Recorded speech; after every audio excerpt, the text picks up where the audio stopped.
আসসালামু আলাইকুম।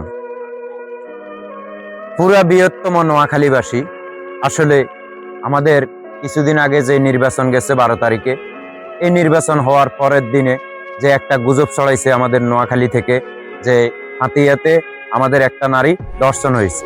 তাহলে এই নারীটা ধর্ষণ না হইও আমাদের নোয়াখালীর একটা বদনাম উঠাই দিল। কেন এটা গুজব ছড়ানো হয়েছে, যারা যারা গুজব ছড়াইছে তাদেরকে আইনের আওতায় আনবে।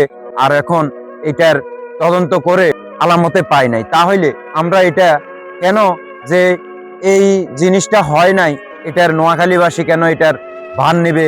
তাহলে এটার জন্য আমরা অবশ্যই প্রতিবাদ জানাই, কারণ এটার আইনের আওতায় সবাইকে আনতে হবে।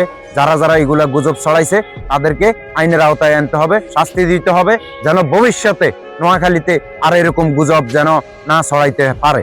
ঠিক আছে, তাহলে আপনারা বসে আছেন কেন? সবাই আসেন, একসাথে সুদ তুলি।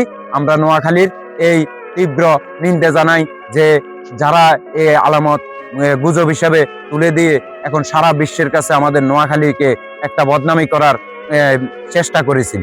ঠিক আছে, তাহলে আমরা বসে না থাকি, আমরা অবশ্যই এটা সবাই একসাথে আইনের আওতায় যেন আনতে পারে, এটার আন্দোলন গড়ে উঠবো আর অবশ্যই প্রতিবাদ করব। আসসালামু আলাইকুম, সবাই এগিয়ে আসি।